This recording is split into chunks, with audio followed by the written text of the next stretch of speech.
નમસ્કાર વિદ્યાર્થી મિત્રો, હવે આપણે જોઈશું સ્પીયરમેનની ક્રમાંક સહસંબંધની રીત. આપણે લાસ્ટ લેક્ચરની અંદર કાર્લ પિયર્સનની રીત આપણે પૂરી કરી હતી.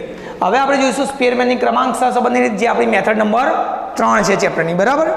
હવે ત્રીજી મેથડની અંદર એનો યુઝ ક્યારે થાય તો જ્યારે માહિતી ગુણાત્મક સ્વરૂપે આપેલી હોય, મતલબ કે ગુણધર્મ સ્વરૂપે. ગુણધર્મ સ્વરૂપે માહિતી આપેલી હોય એટલે એને તમારે આંકડાકીય રીતે રજૂ ના કરી શકો. તો એવા સંજોગોમાં તમારે કાર્લ પિયર્સનની મેથડ યુઝ કરી શકશો નહીં. તો એવા સંજોગોમાં આપણે કઈ મેથડ યુઝ કરવાની થશે? સ્પીયરમેનની ક્રમાંક સહસંબંધની રીત. સમજી ગયા? એમસીક્યુ પૂછાય છે કે આ તો શોર્ટ ક્વેશ્ચન પૂછાશે કે જ્યારે માહિતી ગુણાત્મક સ્વરૂપે હોય ત્યારે કઈ પદ્ધતિ સહસંબંધાંક શોધવા માટે અનુકૂળ છે? તો તમે શું જવાબ આપશો એનો? સ્પીયરમેનની ક્રમાંક સહસંબંધની રીત. રાઈટ? ઓકે. એનું જે સૂત્ર નંબર 1, r બરાબર 1 માઇનસ મોટા કૌંસની અંદર 6 sigma D square upon n કૌંસમાં n સ્ક્વેર માઇનસ 1, જ્યાં સિગ્મા ડી સ્ક્વેર એટલે શું? તો સિગ્મા કૌંસમાં rx માઇનસ ry નો સ્ક્વેર. rx એટલે શું? તો કે x નો ક્રમ આપવાનો, રેન્ક. એટલે x નો રેન્ક એટલે કે x નો ક્રમ, ry બરાબર y નો ક્રમ અને n બરાબર અવલોકનની સંખ્યા. એનાથી તો તમે પરિચિત છો જ. પણ આ સૂત્રનો ઉપયોગ ક્યારે કરવાનો થશે કે તમને જે અવલોકન આપ્યા હશે એ અવલોકનમાં કોઈ પણ અવલોકન પુનરાવર્તિત થતું હોવું જોઈએ નહીં. સમજી ગયા? ઓકે.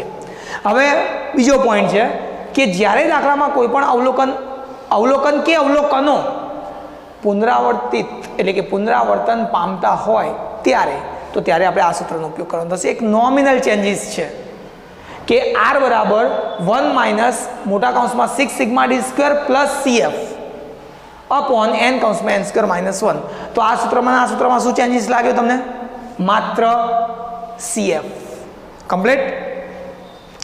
તો cf બી તમારે અલગથી શોધવા પડશે ને, એ જગ્યાએ માહિતી કઈ મૂકવી?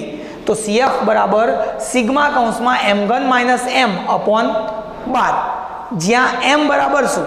પ્રશ્ન આ છે.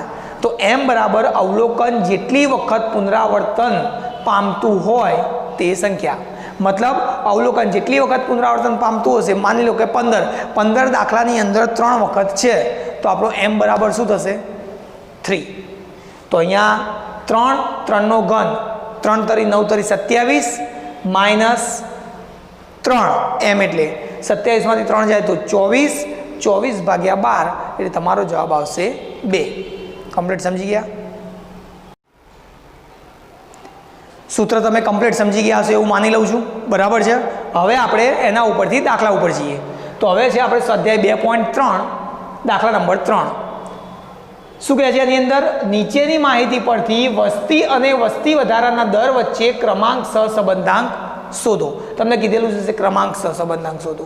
જો દાખલાની અંદર કોઈ જ સૂચના નથી કઈ પદ્ધતિએ દાખલો ગણવો, તો ફરજિયાત કાર્લ પિયર્સનથી જ ગણતરી કરવી. બરાબર. સૂચના હોય કે ક્રમાંક સહસંબંધાંક કે સ્પીયરમેનની રીતે દાખલો ગણો તો જ આપણે ક્રમાંકની રીતનો ઉપયોગ કરવાનો છે. રાઈટ? તો એમાં એવી રીતે કીધું છે કે વસ્તી અને આપણે x ધાર્યું છે 57, 45, 14, 18 અને 8. સાથે સાથે એનો વસ્તીનો વધારાનો દર એને y ધાર્યું છે 13, 20, 10, 15 અને 5. આટલી રકમ આપણને આપેલી છે. હવે એના ઉપરથી આપણે કયા કોલમ બનાવવાની, ગણતરી કઈ રીતે કરવી હવે આપણે એ જોઈશું. તો પહેલું કોલમ આપણું આવશે rx. rx એટલે શું? x નો ક્રમ કઈ રીતે આપવાનો? જનરલી આપણે વિદ્યાર્થીઓના ક્લાસમાં ગુણ આવે તો ગુણ ઉપરથી તમે એમને ક્રમ કેવી રીતે આપો? સૌથી હાઈએસ્ટ ગુણ હોય એને પહેલો નંબર, એનાથી લોએસ્ટ બીજો નંબર, એનાથી લોએસ્ટ ત્રીજો નંબર. તો અહીંયા પણ તમારે એક્સની અંદર જે સંખ્યાઓ આપેલી છે એમાં સૌથી હાઈએસ્ટ વેલ્યુવાળી સંખ્યા નંબર 1, પછી નંબર 2, એ રીતે. તો આમાં સૌથી મોટી સંખ્યા કઈ? 57, નંબર 1. બીજો નંબર કોનો આવે? 45, નંબર 2. એના પછી કઈ આવે? 18 ને નંબર 3. પછી કઈ આવે? 14 ને નંબર 4. ત્યાર પછી કઈ આવે?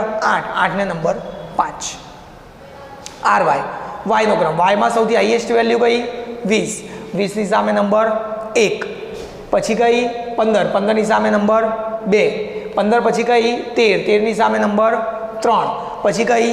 10 ની સામે નંબર 4 અને 5 ની સામે રેન્ક નંબર 5. Complete clear? ત્યાર પછી એનો ડિફરન્સ ડી, ડી એટલે તફાવત RX minus RY, 1 minus 3 minus 2, 2 minus 1 1, 4 minus 4 0, 3 minus 2 1, 5 minus 5 0. આનો સરવાળો સિગ્મા ડીનો સરવાળો હંમેશા 0 થવો જોઈએ. આ દરેક દાખલામાં ટેલી કરી લેવું ભૂલ્યા વગર, કમ્પ્લીટ. જેથી પછી જ આગળ જવાનું. અહીંયા ભૂલ હશે તો તમને ખબર પડી જશે, તો ટોટલ 0 થશે નહીં. ડી સ્ક્વેર માઇનસ 2નો સ્ક્વેર પ્લસ 4, 1નો સ્ક્વેર 1, 0નો સ્ક્વેર 0, 1નો સ્ક્વેર 1, 0નો સ્ક્વેર 0, ટોટલ સરવાળો 6. હવે આપણે મૂકીએ સૂત્ર. R બરાબર 1 minus 6 sigma D square upon n કૌંસમાં n સ્ક્વેર માઇનસ 1, 1 માઇનસ 6ની જગ્યાએ 6, સિગ્મા ડી સ્ક્વેરની જગ્યાએ એનો સરવાળો મતલબ કે 6, n 5 કૌંસમાં n સ્ક્વેર એટલે કે 5નો સ્ક્વેર 25 માઇનસ 1, 6 ગુણ્યા 6 36, 25 માઇનસ 1 એટલે 24 ગુણ્યા 5 એટલે 120, 36 ભાગ્યા 120 મતલબ 0.3. એ અહીંયા લાયા આપણે. 1 માઇનસ 0.3 બાદ બાકી કરીશું તો 0.7. 0.7 એટલે એનો જવાબ 0થી પ્લસ 1ની વચ્ચે મળે છે. માટે એનું અર્થઘટન જે પ્રમાણે કાલ પિયર્સનમાં કરતા હતા સેમ એ જ રીતે અંશતઃ ધન સુરેખ સહસંબંધ. બરાબર છે. એના ઉપરથી હવે આપણે બીજો દાખલો જોઈએ. તો હવે આપણે દાખલા નંબર 1 જોઈએ. મેં તમને આગળના દાખલામાં એ વસ્તુ સમજાવી કે કેટલીક વખત એવું હોય છે ચલ આપ્યો હોય એક્સ અને વાય, બરાબર, એટલે કે ગુણધર્મ, અને એની જગ્યાએ કેટલીક વખત ડાયરેક્ટ ક્રમ આપી દીધા હોય RX અને RY, તો દાખલો કઈ રીતે થાય. તો એ દાખલો ટૂંકો થઈ જાય એના કરતાં વધારે, અને એ ઓછા માર્ક્સમાં પૂછાય, કદાચ 2 માર્ક્સમાં પૂછી શકાય. બરાબર. તો અહીંયા દાખલા નંબર 1ની અંદર સ્વાધ્યાય 2.3 દાખલા નંબર 1 એમાં એક્સનો ક્રમ આપી દીધો છે ને વાયનો ક્રમ આપી દીધો છે. એક્સનો ક્રમ 5 2 1 4 3 અને 6, જ્યારે વાયનો ક્રમ RY 6 4 3 2 1 અને 5. રેડી. તો ક્રમ આપી દીધા છે તો એ તો સીધા આપણા માટે ડાયરેક્ટ RX અને RY થશે, એક્સ અને વાય નહીં, RX અને RY. તો પછી તમારે સીધું શું કરવાનું, કોલમ ડી અને ડી સ્ક્વેર. તો પહેલું કોલમ ડી -1 મતલબ 5 minus 6 minus 1, 2 minus 4 minus 2, 1 minus 3 minus 2, 4 minus 2 2, 3 minus 1 2, 6 minus 5 1. Total મેં ટેલી કરી લીધેલું છે. તમારે દરેક વખતે ડીનું ટોટલ ચેક કરી લેવાનું, 0 થવું જોઈએ.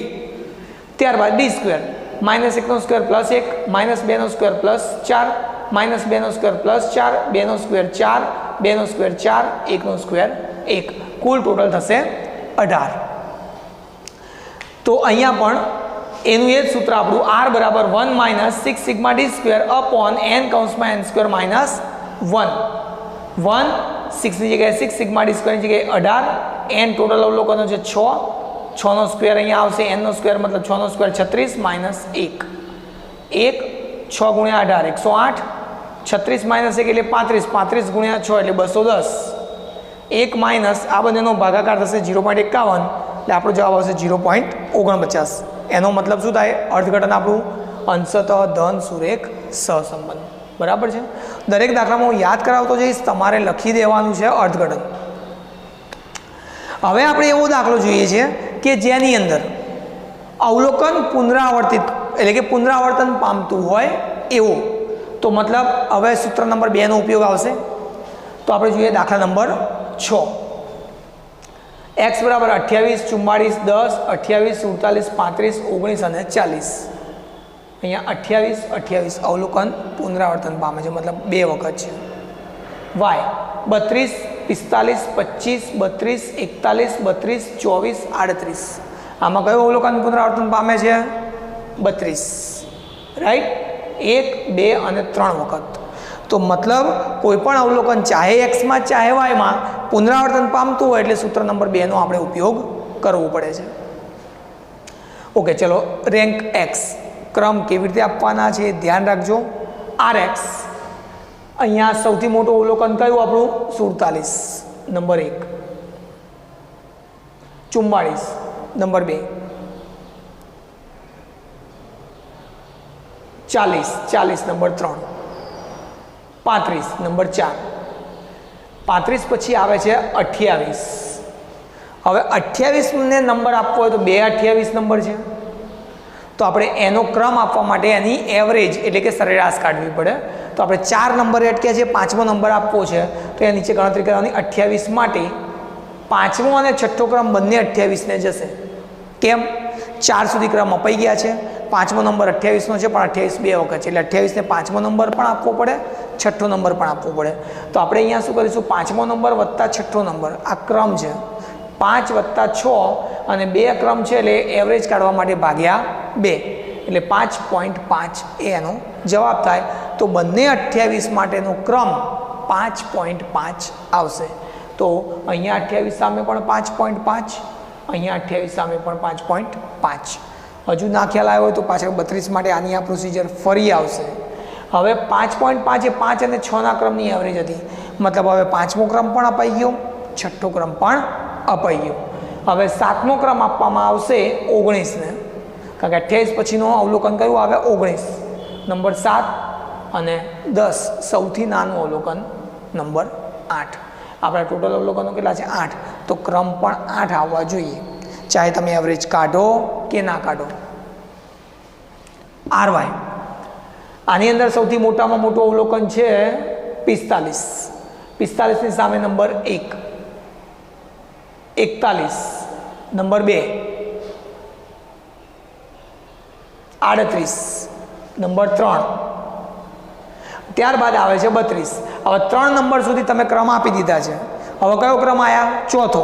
પણ 32 એ 3 વખત છે, તો ચોથો, 5મો અને 6ઠ્ઠો આ ત્રણેય ક્રમ 32ને આવશે.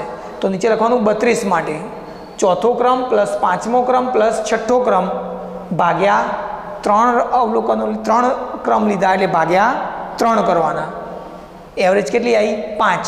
તો દરેક 32 માટે 5, 5, 5, એટલે 5, 4, 5 અને 6 સુધી ક્રમો અપાઈ ગયા. હવે સીધો કયો આવશે? 7મો. તો 32 પછીનું નાનું અવલોકન આવે 25, એને નંબર 7, 24 એ નંબર 8. બોલો, ક્રમમાં કમ્પ્લીટ ખ્યાલ આવી ગયો. હવે ડિફરન્સ એ જ RX માઇનસ RY. 5.5 માઇનસ 5 એટલે 0.5, 2 minus 1, 1, 8 minus 7, 1, 5.5 minus 5, 0.5, 1 minus 2, minus 1, 4 minus 5, minus 1, 7 minus 8, minus 1, 3 minus 3, 0. કુલ ટોટલ થાય છે એનું 0.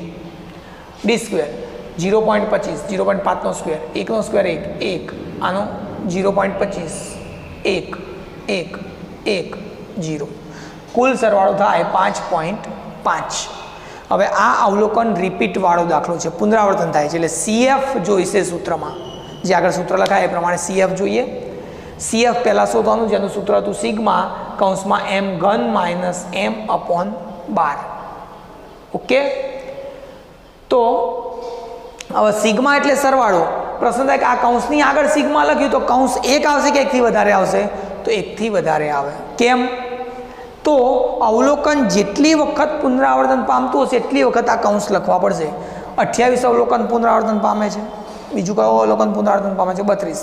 મતલબ 2 અવલોકનો, તો બંને માટે 2 અલગ અલગ કૌંસ આવશે. આ 28 માટેનો કૌંસ, આ 32 માટેનો કૌંસ. 28 કેટલી વખત પુનરાવર્તન પામ્યા હતા? 2 વખત. આપણે m બરાબર શું સમજાવ્યું સૂત્રમાં? અવલોકન કેટલી વખત પુનરાવર્તન પામે છે તે સંખ્યા, રાઈટ? તો અહીંયા m કેટલી, અહીંયા તમારો 28 કેટલી વખત પુનરાવર્તન પામે છે? 2. એટલે આ પહેલા કૌંસ માટે m ની કિંમત 2 આવશે. તો 2^3 માઇનસ 2/12. બીજો કૌંસ મૂક્યો કોના માટે? 32 માટે. 32 કેટલી વખત પુનરાવર્તન પામે છે? 3 વખત.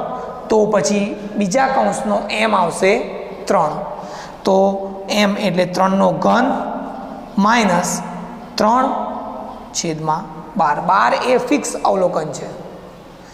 હવે જુઓ, 2^3 થશે 8, 2 દુ 4 દુ 8, 8માંથી 2 બાદ કરીએ એટલે આવે 6, 6/12.